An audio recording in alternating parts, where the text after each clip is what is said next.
Hello friends, welcome to study survey. तो आइए हम लोग आज एनटीपीसी के प्रैक्टिस सेट 5 को देखते हैं और कोशिश आप लोग ये कीजिए कि इस सेट को आप देखते देखते याद कर लें। और इसीलिए मैं हर 10 क्वेश्चन के बाद एक क्वेश्चन पूछूंगा जिसका जवाब आप बिना देखे देंगे। तो चलिए आज स्टार्ट करते हैं बिना बकैती के। पहला नंबर क्वेश्चन को हम लोग देखते हैं। तो पहला क्वेश्चन है, उन दवाओं को क्या कहते हैं जो रिसेप्टर साइट से जुड़ती है तथा इसके कार्य को बाधा पहुंचाती है? उसे क्या कहते हैं? एगोनिस्ट। दूसरा नंबर क्वेश्चन, दिल्ली की पहली महिला शासिका कौन थी? तो रजिया सुल्तान।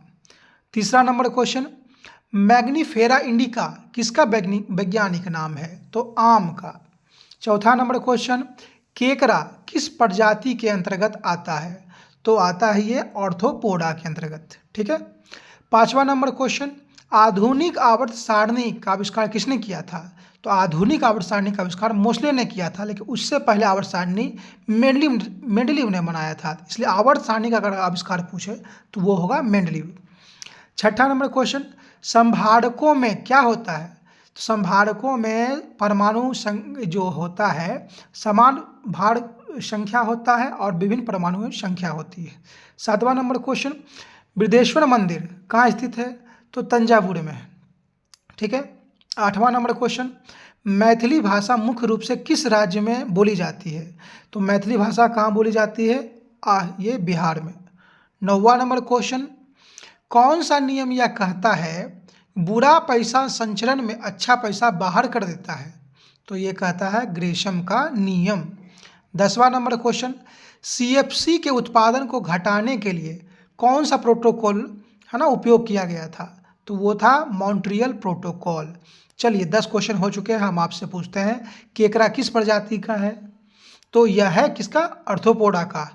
एक और क्वेश्चन, संभारकों में क्या होता है? तो संभारकों में परमाणु भार समान किंतु परमाणु संख्या असमान होती है। चलिए 11वां नंबर क्वेश्चन, पुणे कभी किसकी राजधानी हुआ करती थी? तो पेशवा की। 12वां नंबर क्वेश्चन, पृथ्वी के बारे में निम्नलिखित में कौन सा कथन गलत है? आपको चुनना है। तो इसे लाल ग्रह कहा जाता है, ये गलत है क्योंकि मंगल को लाल ग्रह कहा जाता है। 13वां नंबर क्वेश्चन, एक रंग भेद विरोधी कार्यकर्ता कौन थे जो कि दक्षिण अफ्रीका से संबंधित थे? तो वो थे नेल्सन मंडेला। 14वां नंबर क्वेश्चन, चांद बीबी कहाँ की शासक थी? तो अहमदनगर की। 15वां नंबर क्वेश्चन, निम्नलिखित में कौन सा एक ऋण आयन देगा अगर प्रोटॉन की संख्या से इलेक्ट्रॉन की संख्या अधिक हो तो वह ऋण आयन देगा? 16वां नंबर क्वेश्चन, धातुएं विद्युत का वहन क्यों करती है? क्यों करती है? तो यह मुक्त इलेक्ट्रॉन के कारण करती है। 17वां नंबर क्वेश्चन, राज्यसभा का सदस्य बनने के लिए व्यक्ति की न्यूनतम उम्र कितनी होनी चाहिए? तो 30 वर्ष होनी चाहिए। 18वां नंबर क्वेश्चन, भारतीय संविधान में कितनी अनुसूचियां हैं? तो भारतीय संविधान में 12 अनुसूचियां हैं। 19वां नंबर, अंतर्राष्ट्रीय ओलंपिक दिवस कब मनाया जाता है? तो 23 जून को। 20वां number question, 12 years a slave नामक पुस्तक किसने लिखी थी? तो सोलोमन नॉर्थअप पायरेट्स ने लिखी थी। चलिए हम लोग का और 10 क्वेश्चन हो चुका है। तो अगला क्वेश्चन आपसे पूछते हैं, चांद बीबी कहाँ की शासिका थी? तो अहमदनगर की थी। ठीक है। चलिए एक और क्वेश्चन, ओलंपिक दिवस जो होता है वो कब मनाया जाता है? तो 23 जून को। ठीक है। चलिए अगला क्वेश्चन पे आते हैं। आपको मिलान करना है किस नंबर में? तो प्रोटीन को आप मायोसिन से मिला दीजिएगा, कार्बोहाइड्रेट को शर्करा से, वसा को आप कोलेस्ट्रॉल से और खनिज कैल्शियम फास्फोरस से। Option number 4। ठीक है। तो चलिए अगला 22वां नंबर क्वेश्चन पे हम लोग आते हैं। ठीक है। 22वां नंबर क्वेश्चन है कि निम्न में किस निकाय ने प्रदूषण व्यवस्था और पर्यावरणीय स्वास्थ्य कार्यक्रम की शुरुआत की है? तो विश्व बैंक ने। ठीक है। 23 नंबर, देश में सबसे बड़ा सार्वजनिक क्षेत्र का संगठन कौन है? तो कौन सा है? रेलवे। 24वां नंबर क्वेश्चन, वैश्वीकरण से क्या मतलब है? तो अपनी अर्थव्यवस्था को विश्व की अर्थव्यवस्था में जोड़ना ही क्या कहलाता है? वैश्वीकरण। 25वां नंबर क्वेश्चन, भ्रष्टाचार को नियंत्रित करने के लिए भारत सरकार का संगठन है, क्या है? तो वो है केंद्रीय सतर्कता आयोग। 26वां नंबर क्वेश्चन, भारत में राज्य के महाधिवक्ता की नियुक्ति कौन करता है? तो उस राज्य का राज्यपाल। 27वां नंबर क्वेश्चन, वशीय पदार्थ ज़्यादा खाने से क्या होगा? तो मोटापा। 28वां नंबर क्वेश्चन, इनमें से कौन मुख्य कारक है जिससे शहरीकरण के स्वरूप पर गहरा प्रभाव डाला? तो वो है औद्योगिकरण। 29वां नंबर क्वेश्चन, सामान्य व्यक्ति का औसत बौद्धिक स्तर होता है? तो औसत बौद्धिक स्तर 90 से 110 होता है। केचुए में श्वसन अंग है, क्या है? तो वो उसकी त्वचा, गीली त्वचा होती है। ठीक है, चलिए 10 क्वेश्चन और हमारा हो चुका है, तो एक क्वेश्चन पूछा जाए आपसे। ठीक है, तो ये क्वेश्चन आप बताइए कि राज्यपाल जो है किसकी नियुक्ति करता है?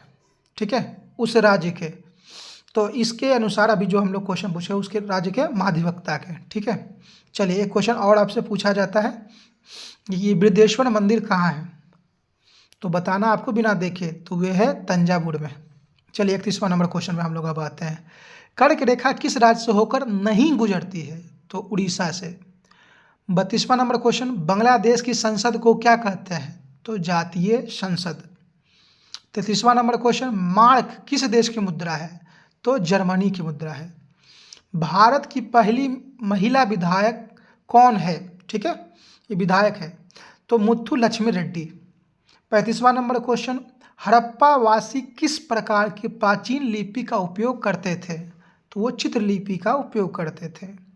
36वां नंबर क्वेश्चन, वह गुण जिस कारण कोई पदार्थ वायुमंडल की नमी को सोख लेता है, तो वह क्या कहलाएगा? परस्वेदन। 37वां number question, Operation Blue Star क्या चीज़ से संबंधित है? तो स्वर्ण मंदिर में सैनिक कार्रवाई से। ठीक है, आपको ये बताना ऑपरेशन ब्लू स्टार कब हुआ था। ठीक है, चलिए कमेंट में। 38 नंबर क्वेश्चन, रमन किस राज्य का धार्मिक समारोह और अनुष्ठान नाट्य कला है? तो ये है उत्तराखंड का। 39वां नंबर क्वेश्चन, भारत में पहली रेलवे टर्मिनस कौन सी थी? तो पहली रेलवे टर्मिनस भारत में बोरो बंदर थी। 40वां नंबर क्वेश्चन, विश्व स्वास्थ्य संगठन जो बना था वो कब बना था? तो वो 7 अप्रैल 1948 को बना था। ठीक है, तो ये 10 क्वेश्चन और हो गए। तो चलिए आपसे पूछते हैं, मार्क किस देश की मुद्रा है? बिना देखे आपको बतलाना है। ठीक है, तो इसका आंसर है जर्मनी। ठीक है, और एक क्वेश्चन और, हड़प्पा वासी किस लिपि का प्रयोग करते थे? तो चित्रलिपि। चलिए ये हमारे हॉट्स 40 क्वेश्चन एनटीपीसी के लिए हो चुके हैं। ठीक है, और हम लोग 5 से 7 मिनट का वीडियो बनाते हैं, आप रील्स देखने जैसा ही इसको देख सकते हैं और अपने दोस्तों के साथ शेयर कर सकते हैं, है ना? तो और अगर आपको यह वीडियो पसंद आता है तो लाइक, सब्सक्राइब और शेयर करें। धन्यवाद।